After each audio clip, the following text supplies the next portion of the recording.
So let's get to Manchester United and Erik ten Hag's future now. Their goalless draw with Aston Villa confirmed their worst start to a Premier League season. It left them 14th going into the international break.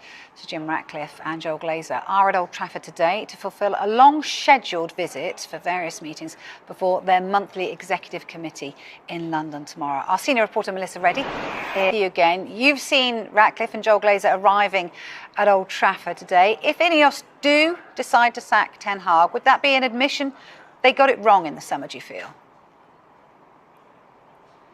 How else would we square the fact that they had this strategic review which dragged on for 2.5 weeks and that encompassed speaking to a variety of managers across Europe, which was so undermining for Erik ten Hag? They've then decided to stick with him, to back him with recruitment, and then publicly so through sporting director Dan Ashworth and the CEO Omar Barada, only to then turn around and sack him so early in the season. The way Ineos handled their entire process was flawed because it meant that at the first sign of any trouble this season, there was going to be this unrelenting noise and pressure around Ten Hag's position because their own process showed that they didn't have full credence in him. You wouldn't speak to other managers if you were convinced about who you already had in post. And what then happens is it starts to infiltrate the minds of the players, the performance.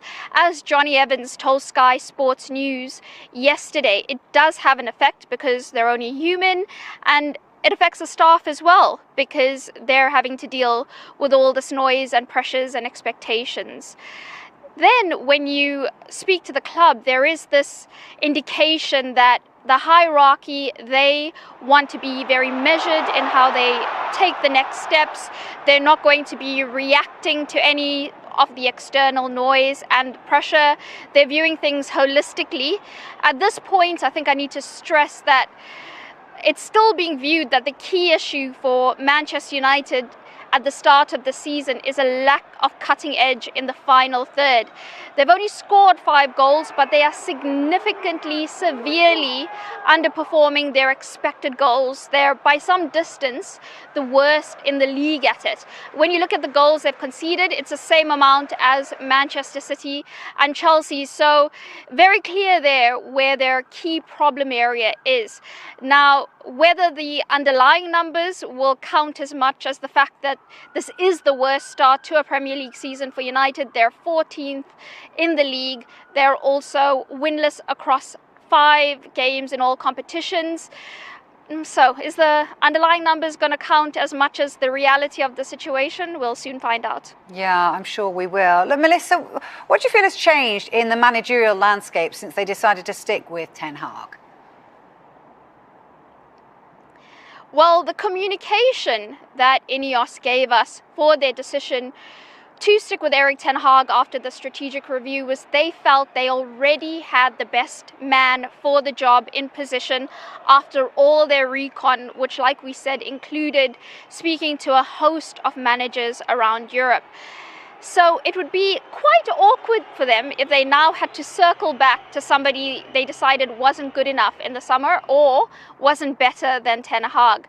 Now, a few of the options are off the table. Thomas Tuchel is not one of them because he is still out of work. And my understanding from the summer is that negotiations went the furthest with Tuchel over the possibility of replacing Ten Hag.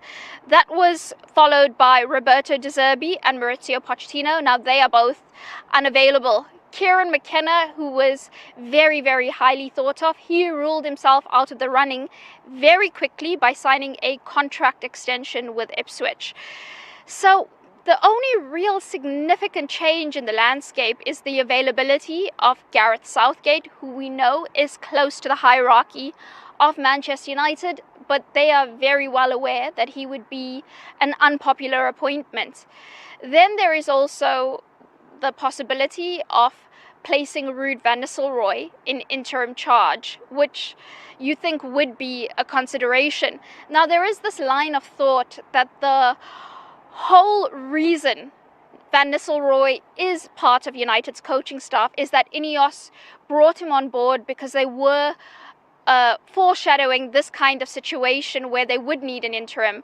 But I think it's important to deny that. That is a myth, because the person who actually brought Van Nistelrooy on board was Erik ten Hag himself.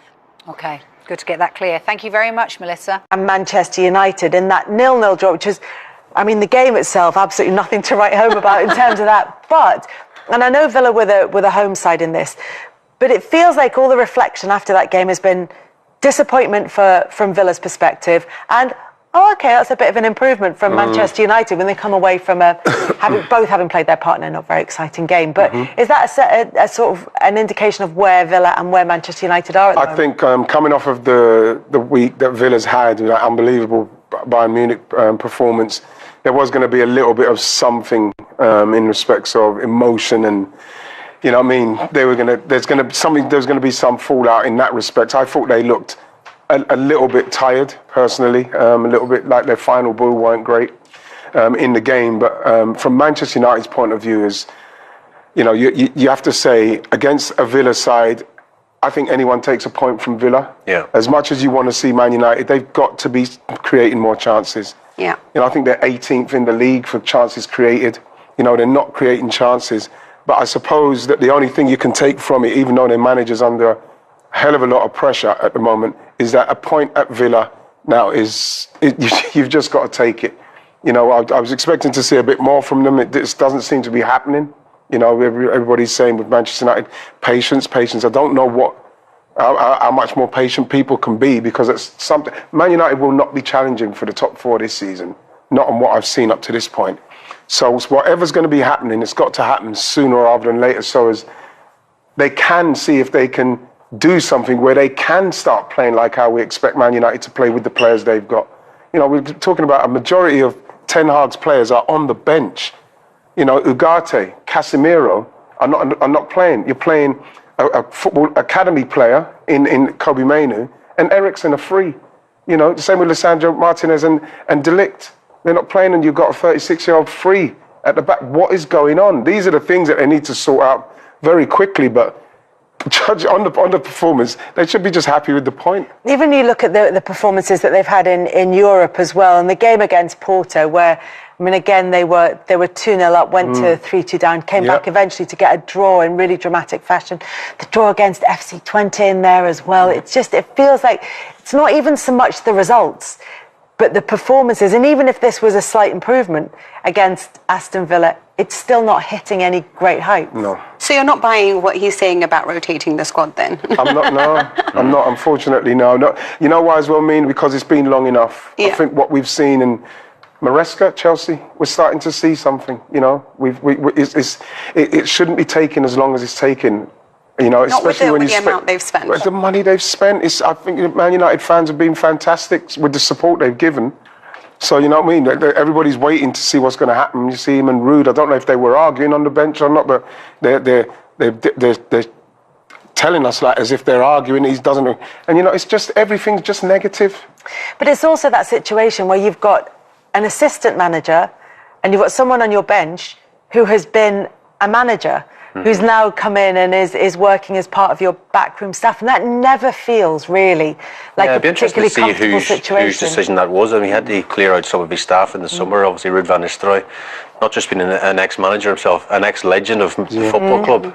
So there's the powers that be and the fans alone. We go, let's give it to Ruud to see how he does. And we've had that before, of course. Ole Gunnar Solskjaer, Michael Carrick took over for a few games as well. It might work in the short term, and if he does great, then you'll be all sitting here going, "Just give it to him," But it just feels that Ten Hag is under severe pressure. It feels like the inevitable is going to happen. Just when? I mean, I think the Glazers are coming in this week. All the big wigs were there yesterday. Ratcliffe and Ashworth and Jason Wilcox. They were all there watching the game, and it wasn't a great game. Man United weren't brilliant, and that's sort of the story of their season. It's the worst start, I think. The new owners were going to come in, and Ineos were going to come in under Jim Ratcliffe's with Jim Ratcliffe at the helm, and this was going to provide the infrastructure for a manager to succeed that had been lacking previously, and that this would. Do you think we're far enough into the season now to see whether or not that change in infrastructure has an effect on Erik ten Hag? Is this long enough to judge whether that support is going to be enough to allow him to do I think that to the best? I think that they've given him more than enough. I think that like we mentioned, the amount of money he's spent up to this point, we still don't know a tactical plan. You know what I mean? I think they've been very good, and this. Thomas Tuchel delivers massive snub to Juventus and Bayern Munich. The German tactician sets sights on Manchester United, driven by Sir Jim Ratcliffe's promise of best-in-class resources. Tuchel believes he can conquer the Premier League next season. This move would shake the football world.